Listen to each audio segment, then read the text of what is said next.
नमस्कार रवि परमार जी। नमस्कार दिवाकर जी, कैसे हैं आप? मैं बहुत अच्छा हूँ और आज यहाँ आपसे मिलने आया हूँ। और जैसा कि हम सब जानते हैं कि आज आप हमें कुछ सोरों के बारे में बताने वाले हैं।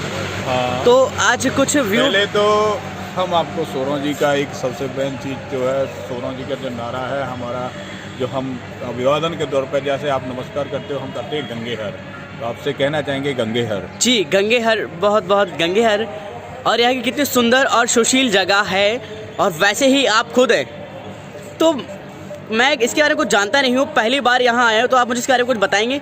बिल्कुल बिल्कुल दिवाकर जी, आप पूछना चाह रहे हो, हम अवश्य बताएंगे। ये जो है, ये सोरों जी है, ये आप देख सकते हो माँ गंगा के किनारे कितना ही पावन तट है और कितना ही सुंदर नज़ारा है गंगा जी के किनारे। आप देख सकते हो, अच्छी तरीके से देख रहे होंगे। जी हाँ, बहुत सुंदर मंदिर है। घाट बने हुए हैं, मंदिरों से घंटों की आवाज़ आ रही है, रामायण की आवाज़ आ रही है, भगवत गीता की आवाज़ आ रही है कहीं कहीं से।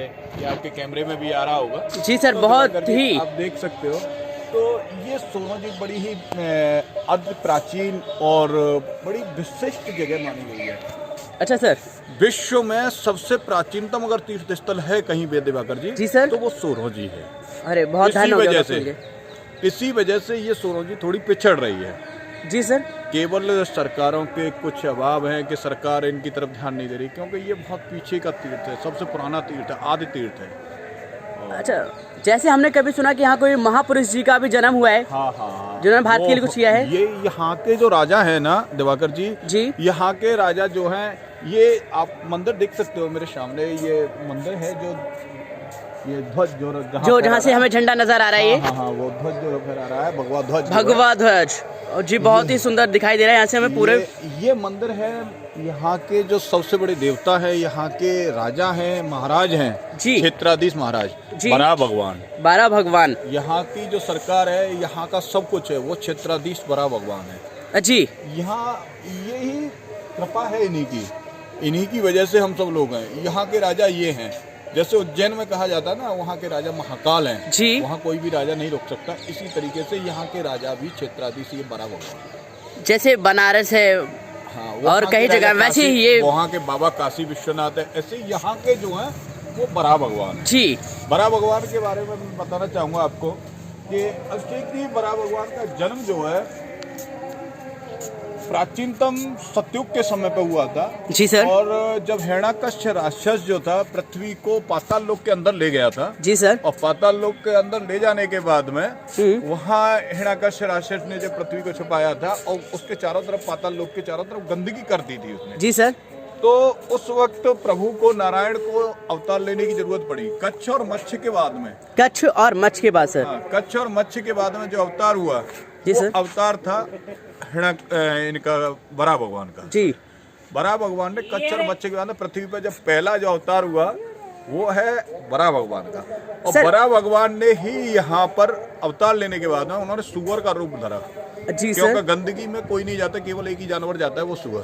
तो इसलिए 12 भगवान ने सुअर का रूप रखा, और सुअर का रूप रख के और वो पाताल लोक के अंदर चले गए। आदि पाताल के अंदर जो हमारी पृथ्वी हिरण्याकश्यप राक्षस जब लेके गया था, उसका वध किया। वध करने के बाद पृथ्वी को बाहर लेके आए, जिस वजह से उनका स्वरूप जो था हिरण्याकश्यप राक्षस ब्राह्मण कुली में जन्म लिया था उसने जी सर। इस वजह से इनको 12 भगवान को, नारायण को, इन्हें ब्रह्म हत्या का दोष भी लगा था, जिसकी वजह से इनका शरीर जो है काला पड़ गया था। और काला पड़ने के बाद में इनका शरीर जो श्याममय जो शरीर हो गया था, उसके कारण जो 12 भगवान थे उन्होंने सप्त ऋषियों को बुलाया और तपस्या की।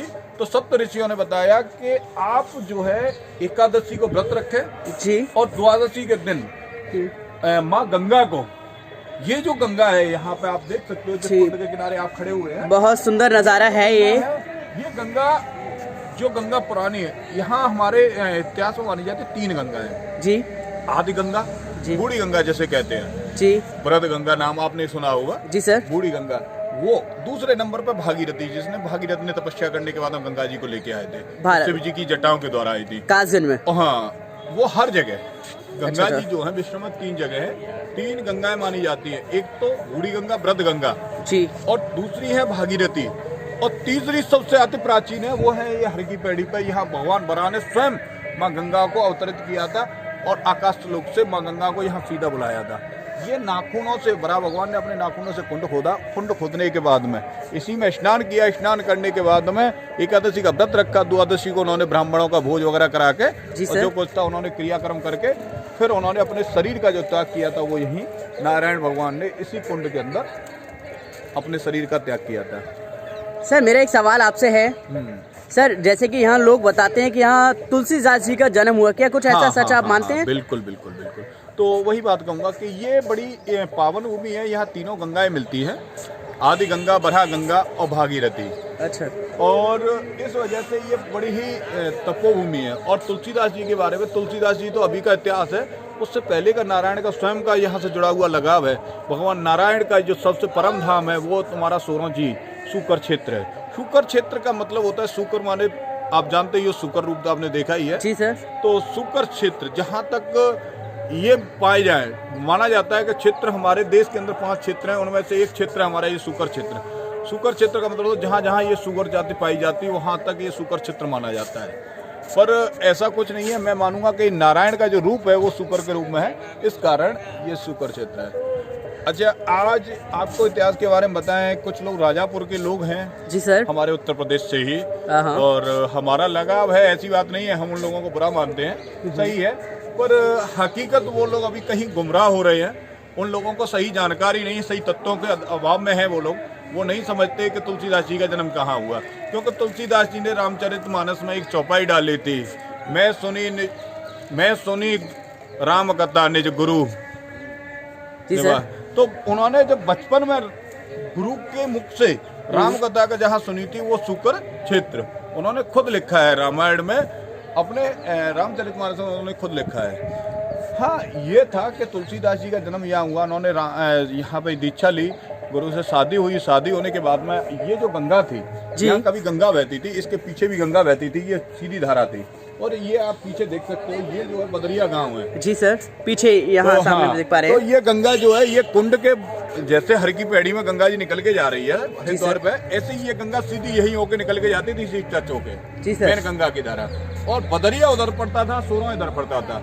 और इसी गंगा जी के किनारे ये जो अंबागढ़ अखाड़ा है, आप मेरे पीछे देख सकते हो, उस जगह पे वो अंबागढ़ अखाड़ा है। वह अंबागढ़ अखाड़े पर तुलसीदास जी मल्लई करने के लिए आते थे, पहलवानी, मतलब पहलवानी, दंगल जिसे हम कहते हैं। उधर की साइड में गंगा के उस पार में